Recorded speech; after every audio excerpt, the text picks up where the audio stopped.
no sin antes leer una síntesis curricular de la doctora. Es licenciada en Derecho por la ENEP Acatlán. Cuenta con maestría en Derecho en la Universidad Nacional Autónoma de México. Maestría en Derecho Civil y Familiar por la Universidad Autónoma de Barcelona. Cuenta con el doctorado en el Colegio Universitario del Distrito Federal. Fue visitadora en la entonces Procuraduría General de Justicia del Distrito Federal. Ha sido proyectista, secretario de acuerdos y actualmente es magistrada de la Sexta Sala Civil del Poder Judicial de la Ciudad de México. Bienvenida, doctora.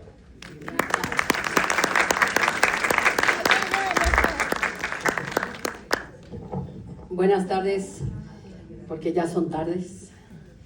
Les agradezco a ustedes la atención esta mañana de dedicación al estudio del derecho, que pocas veces realmente dedicamos un día de enarbolar un congreso, una mujer y el cuidado que merecemos todas. A mí me tocó un tema muy interesante que ojalá todos compartamos la preocupación y la solución que en ello va involucrado. Dice la vulneración de los derechos a través de los servicios digitales o telemáticos. Esto me parece muy interesante, no solo porque las consecuencias que nos llevan en el camino del derecho, sino también a las agresiones que en muchas ocasiones sufrimos. Generalmente se hablaba de una violencia familiar, violencia de género, violencia en contra de niñas y adolescentes. Pero ahora esta violencia va en contra de todos, va en contra de nuestra intimidad, va en contra de nuestra personalidad y sobre todo de los derechos que debemos de resguardar. ¿A qué me voy a referir? A todos los ámbitos de la vida que se ven agredidos por estos medios digitales, que para nosotros debe de ser una herramienta, una técnica que nos ayude en cada uno de los cauces de la vida. Sabemos que es un medio de comunicación, sabemos que nos sirve no solo para guardar archivos, no solo para llevar un procedimiento, sino también nos sirve para acercar distancias. Pero esas distancias en muchas ocasiones nos ponen en peligro. ¿Cuáles son las causas de la violencia cibernética? Nos dice por ahí los estudiosos de la materia y en especial los filósofos del derecho. Las diferencias de raza, origen, cultura, orientación sexual y sus diferencias, el aspecto físico e incluso la probabilidad de la incidencia al odio o a su caso una discriminación.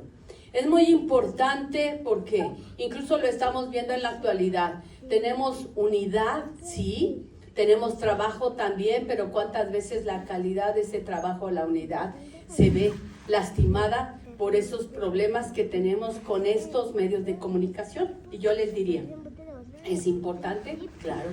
Así como ahora tenemos una perspectiva que pudiera darse de innovación en las herramientas tecnológicas, también tenemos una invasión. Y yo hablaría de nuestro derecho público y el derecho privado. ¿Cuántas veces nuestra familia, pues solamente teníamos las reglas o las normas, como decía el maestro, internas? ¿Y cuántas veces ahora se ven invadidas? Y esas denuncias que se van creando, como él decía, falsamente nos lastiman. ¿Cuántas veces se dice esta mujer es la que tuvo la culpa de las agresiones que se le infligieron? ¿Será cierto? Ella propició. Por ahí decía también el maestro, y retomo sus palabras como un ejemplo. Decían, es que esta mujer lastimó al varón, sí, pero las lesiones que él le causó a ella tardan en sanar menos de 15 días. Y lo que yo he dicho siempre, sí, pero no fue un pellizco. Él intentó quitarme la vida. Y aunque se tarde menos de 15 días, teníamos que tener ese resguardo de la mujer, claro. Pero lo más grave, muchas ocasiones nos tenemos que enterar de esa violencia a través de los medios. ¿Cuántos de nosotros hemos tenido que plantar una cámara de video para saber la realidad de los hechos que se están suscitando? Eso es exactamente una ayuda de los medios digitales, pero cuántas veces en lugar de una ayuda se convierte en un trastorno. ¿Y por qué lo digo de esa manera? Porque cuántas veces, en su caso, filman a una mujer, como acaba de resolverse en Estados Unidos, una mujer que fue obligada, y yo diría, sin conciencia a tener relaciones con varones. Y su marido la alquilaba. Y su marido la enviciaba previamente a que para que los otros sujetos hicieran lo que quisieran. Pero lo que yo digo, no habría demanda si no hubiera oferta. Y no habría oferta si no hubiera demanda. Entonces aquí lo que tenemos que controlar no solo es a los sujetos que firman, sino también a los que consumen. La baja autoestima y la inseguridad o la falta de habilidades sociales también complican la relación con los demás, la respuesta a los conflictos y la defensa de los propios derechos. Y aquí retomo el caso de las mujeres, no solo del varón. ¿Cuántas veces el abogado puede ser muy respetuoso? Sí, pero conducen una videograbación de tal manera que incida en un odio, en una agresión hacia su pareja. ¿Eso es correcto? Pues no, porque ¿quiénes serían los perjudicados? No solo la pareja, sino ¿quién? Los hijos, la familia, la imagen que tiene él mismo o que tienen los demás en relación con el sujeto. Porque si a él lo etiquetamos como un agresor, cuando esté cerca de la abogada, ¿qué es lo primero que va usted a hacer, abogada? Pues a cuidarse, que no se me acerque, porque ya sabemos de qué pie cojea, ¿verdad? Entonces, en ese sentido, entre más lejos, mejor. Ese es un punto trascendental. Entonces, lo que yo quiero es venirles a expresar que estos medios telemáticos deben de ser de una ayuda, de una técnica, de una herramienta para que tengamos una mejor vida, no de un estorbo. Yo me acuerdo que anteriormente hablaba yo por teléfono y me sentía tranquila, porque podía saludar a mis amigos. Pero ahora estoy a la expectativa. ¿Me veo bien? ¿Sí? ¿Estoy vestida? A veces se han olvidado hasta en los videos de ponerse los pantalones, ¿verdad? Y por ahí los vimos en un video que estaba en una audiencia y muy trajeado con su corbata, pero se le olvidaron los pantalones. ¿Y cómo nos dimos cuenta? Por el video. Porque se le olvidó también a él cuidar esos grandes momentos e importantes y valiosos detalles, ¿sí? Y eso es lo más importante que tenemos que tener en cuenta y que además nos sirva para ejemplificar. Segundo punto, diría yo, ahora tenemos el ciberacoso que ha provocado que 1 de cada 5 estudiantes en el mundo haya faltado a una clase. Esto refleja un diagnóstico de la UNICEF y refleja una situación preocupante para miles de niños perseguidos por el Internet. No solo de sus compañeros de clase, sino de los papás y en algunos otros incluso de sus familiares cercanos. Tenemos por ahí, y ahora en la Universidad Nacional Autónoma de México, tenemos un nuevo proyecto que se llama Fundamentos de la Tutoría, en donde tenemos que acercarnos maestros, alumnos y compañeros para poder ayudar a esos pequeños que ya no quieren ir a la universidad o que no quieren ir a la escuela porque han recibido agresiones, amenazas e incluso, olvídense del punto, exhibiciones en donde nuestra dignidad se ve comprometida. No saben cuánto le faltó a un alumno para poder salir del closet. ¿Pero por qué? Porque sus mismos papás lo rechazaban y sus compañeros amenazaban con irle a decir a los papás sobre la condición natural que él sentía psicológica, mental y sociológicamente. ¿Por qué? Porque tenía ese miedo, ya había sentido que sus papás lo habían rechazado. En consecuencia, él quería resguardar en su núcleo muy personal su verdadera esencia. ¿Es correcto? No, tenemos que buscar esa libertad.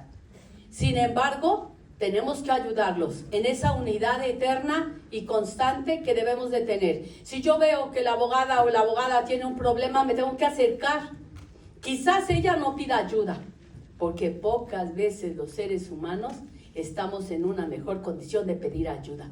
Somos tan fortaleza que no queremos que el otro se dé cuenta de mi debilidad o en su caso vulnerabilidad y no pido ayuda. Pero ¿saben que eso está mal? Tendríamos que acudir, yo les pregunto, cuando tenemos resfriado, ¿qué no tenemos que ir al médico? Y vamos. Yo les pregunto, ¿y vamos? Ojalá. Y como dice la abogada, sí, pues les puedo decir que el 30% de la población no va al médico. Se toma sus aspirinas, se toma los Alka-Seltzer, y no vengo a hacer anuncios publicitarios, pero sin embargo no se cuidan adecuadamente, y si no lo hacemos para ese primer efecto, mucho menos para los segundos. Entonces, lo primero que tenemos que hacer es conocer nuestros medios electrónicos, saber para qué nos sirven y por qué han tenido ese avance electrónico, pero además que no nos ataquen, porque ellos me tienen que ayudar y me tienen que servir para tener una mejor vida, no una vida de propicio inferior. El ciberacoso o ciberbullying no es un hecho aislado. Nos dicen que se presenta en mayor frecuencia en 30 países. ¿Y cuáles países son los que más presentan este problema? ¿Cuáles creen? ¿Los atrasados o los evolucionados? Los evolucionados. Y decía el maestro, los del tercer mundo, pues ¿qué creen? Que no. Los del primer nivel son los que han tenido problemas. Y lo más grave, por eso tenemos Suiza, los Países Bajos y todos, que en la actualidad cuando llegan a la escuela, ¿qué creen que se hace? Dejan su celular en la puerta y solamente lo van a recoger al salir de la escuela. ¿Por qué? Pues porque no presentaban un avance cibernético, dijéramos nosotros, adecuado. Y es más, se les obliga a estudiar y a hacer la tarea de manera directa, no a través de investigaciones de Wikipedia, de Google o de todos esos elementos que tenemos, sino que aprendan a investigar y aprendan a estudiar. Nos dice aquí la afectación que se conduce. Así como les digo que tenemos 70 países que han tenido problemas, 30 países en mayor nivel y 70 en gran escala. Pero les puedo decir que las que más son atacadas, ¿quiénes creen que son? Las mujeres. Y este centro de investigación del ciberacoso nos ha dado unas encuestas, generalmente transitadas por Estados Unidos, y ustedes podrían decir, es un manejo de la información. Desgraciadamente no, es una veracidad que tenemos muy patente, y las mujeres son las más agredidas. ¿Por qué? ¿Por qué creen ustedes? Pues muy sencillo, porque ellas estaban acostumbradas a un sometimiento, y a la fecha el poderío y la autoridad se sigue dando bajo ese lapso. El 76% de los encuestados cree que los gobiernos de los países examinados no prestan suficiente atención a este problema. En consecuencia, ¿ustedes creen que tenemos soluciones? No. ¿Cuál es la alternativa que se ha presentado en ese sentido? Se los propongo porque además es un sistema único que tenemos que tener presente. Convivan con su familia. Y cuando lleguen, procuren tener un momento de unidad. Sea la comida, dejemos el celular en la mesa de centro y convivamos, platiquemos. Tenemos que adentrarnos en ese conocimiento de qué le preocupa a mi hijo, cuál es su necesidad. Se han hecho estas estadísticas y nos dicen, tenemos que presentar atención en grupo, que la mayoría de los casos presenta intimidación y es ejercida por varias personas. Y repito, los que más presión ejercen son la familia. Entonces, lo primero que tenemos que hacer es abrir esa confianza. Entre conocidos también es muy importante. Y aquí, repito, no solo vengo a platicarles de las películas que se han fijado, de la pornografía que en ocasiones ha trastocado hasta nuestros grandes premios del cine, que yo les diría, México ahora se ha caracterizado por la maña, la delincuencia organizada, los grupos de ataques terroristas, e incluso yo misma he visto en nuestras series documentales esa propugna contra el exterminio de los seres humanos. ¿Lo podemos permitir? No, tendríamos nosotros que abatir. No es posible que tengamos 500 personas desaparecidas en Jalisco. No es posible que 400 en el norte de nuestra república. ¿Cuántos van? Y si son nuestros familiares, peor. Pero no vengo a hacer ambiente político, sino al contrario, a sensibilizar a nuestro pueblo, porque es lo que nos queda. ¿Causa daño? Nos causa daño, sí, un mal psicológico y social, a través de muchos momentos difíciles, humillaciones, insultos, difusión de mentiras. Y les puedo decir recientemente, esos apodos o controversias que dan lugar, el gordo, la flaca, y ahora hay un programa que así se llama, el gordo y la flaca, ¿no? Y hasta nos sentimos orgullosos de verlo. Pero bueno, sigamos. Lo cotidiano, los ataques que no son puntuales, sino que se producen con frecuencia. Fíjense que ahora nos ponen en una competencia, federales, locales y seres humanos. Pero yo pregunto, ¿saben qué es lo peor? Nos dicen, el Señor me va a hacer publicidad. Dígame cuáles son sus puntos buenos. Y me pongo a hacer mi lista, ¿no? Ahora dígame cuáles son los puntos malos de su contrincante. ¿Eso será honesto? Pues no. Y yo les diría, si bien es cierto, a través de la Biblia y la historia hemos tenido un Caín y un Abel, siempre hemos fructificado los mejores, que serían los buenos. Entonces, tratemos de ser de ese grupo de los buenos. Esto es lo cotidiano. Online. ¿Cuántos de ustedes tienen Facebook? Yo quisiera saber. Hacemos la mano. Pues todos, ¿verdad? Obviamente, si tenemos Facebook, tenemos celular. Pero yo les diría, ¿qué es lo que más nos interesa? ¿Los comerciales o la esencia de la vida de los demás? ¿Cuántos de nosotros hemos leído?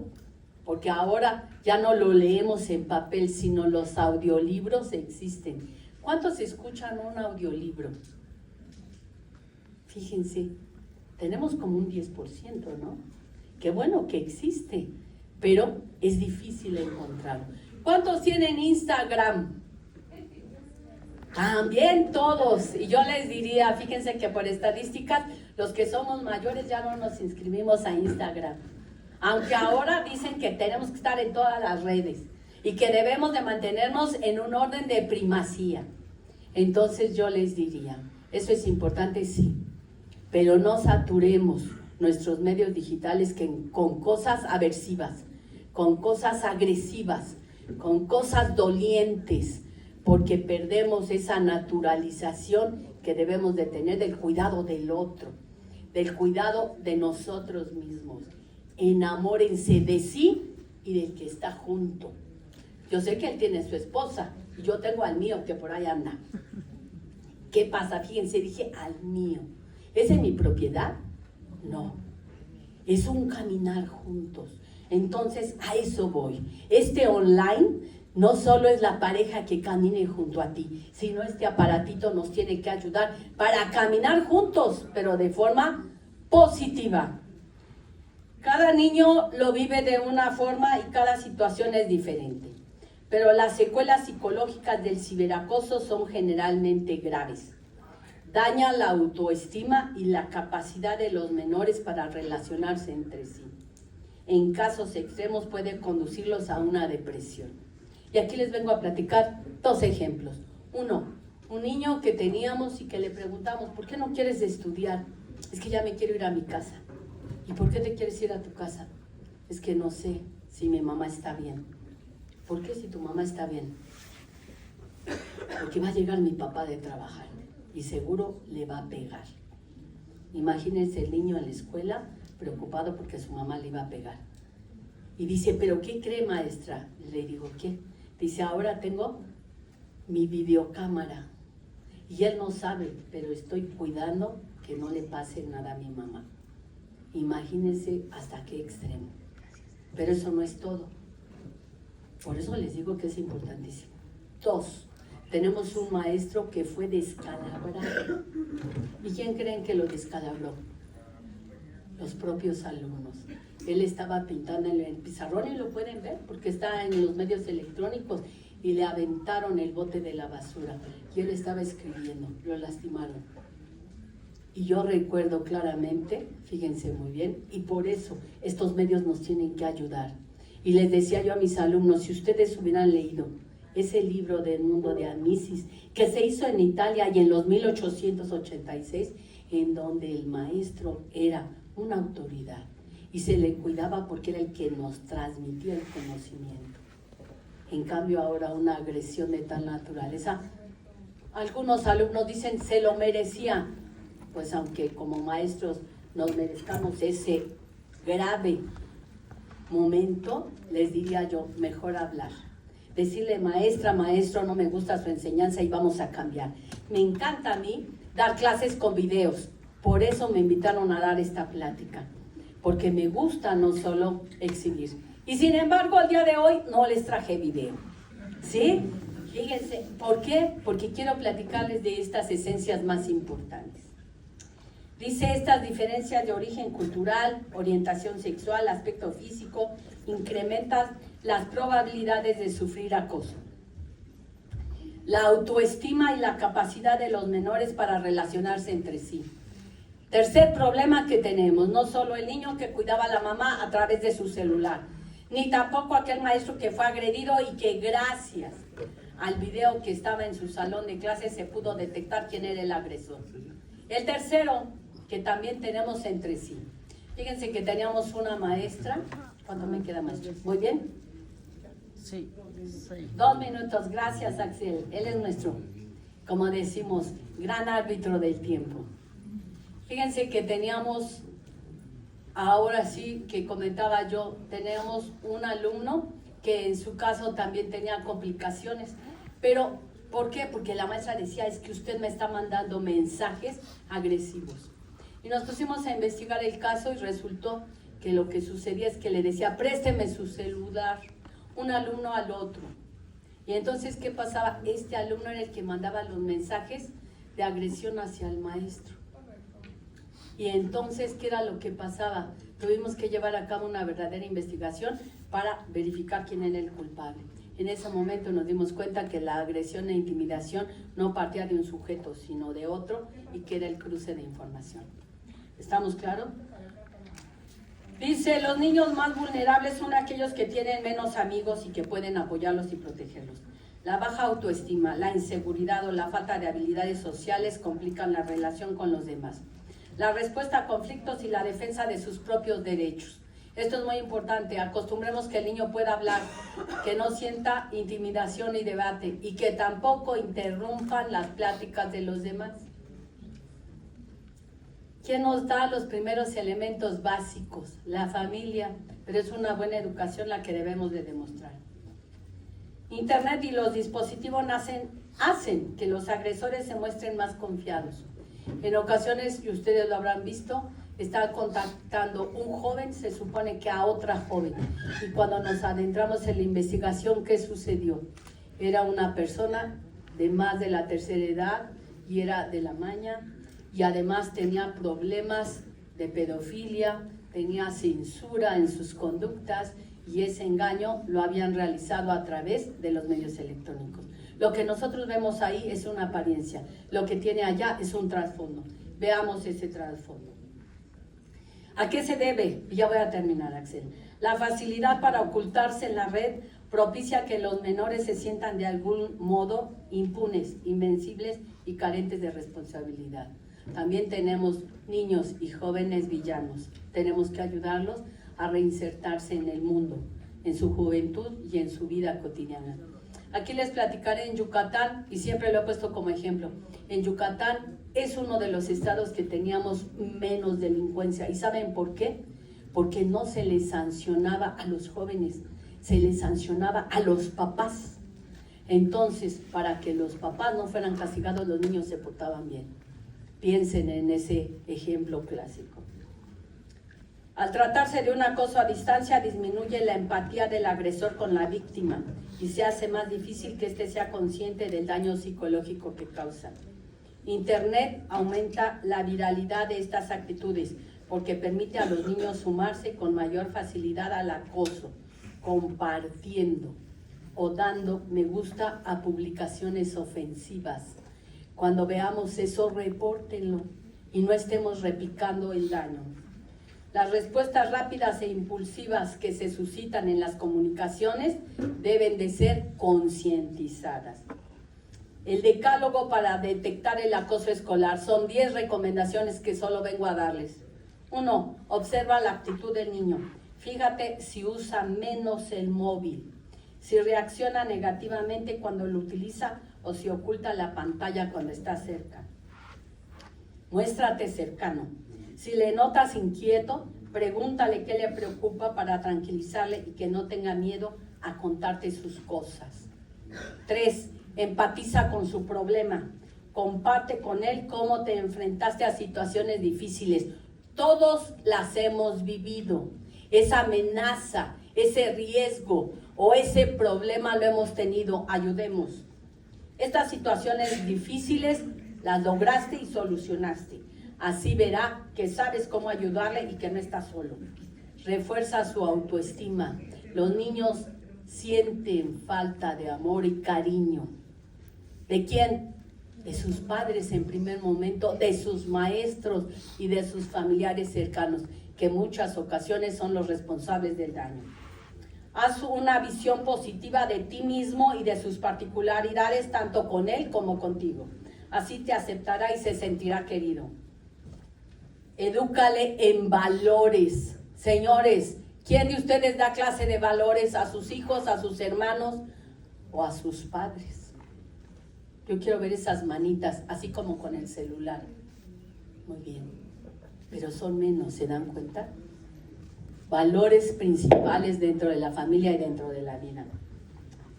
Intenta que comprenda el daño que provoca el acoso escolar y recuérdale sus posibles repercusiones legales. Anímate a actuar. Esto es una invitación.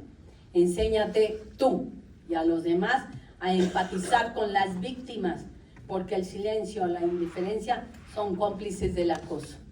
Cuando etiquetamos a un sujeto que fue villano, lo separamos, lo marginamos. Eso no es ayudar. Corrige si actúa mal. No hay niños que nada más premiemos, sino también tenemos que castigar, pero obviamente con mesura y con orden. No permitas que tu hijo recurra a la violencia para lograr sus objetivos y predica tú mismo con el ejemplo. Informa en su caso si hay un acoso escolar a los alumnos, maestros, pero principalmente a su familia para que puedan ayudar. Solicita acciones formativas. Tenemos escuelas que ayudan, tenemos escuelas que dan enseñanza a los padres. Ayudemos al punto. Ahora tenemos grandes juzgadores que están ayudando en esta gran tarea con principios y valores. No todos inventan delitos, no todos son malos. Tenemos gran brillantez y gran trabajo de todos y cada uno. Y más de aquellos que en la academia han crecido, que lograron un punto y un lugar especial en nuestro corazón y en nuestro ámbito social y jurídico. Muchas gracias, compañeros.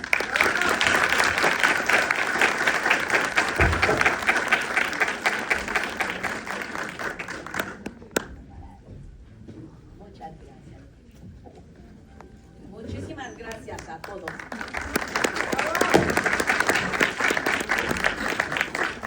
Maestro, creo que va a hablar.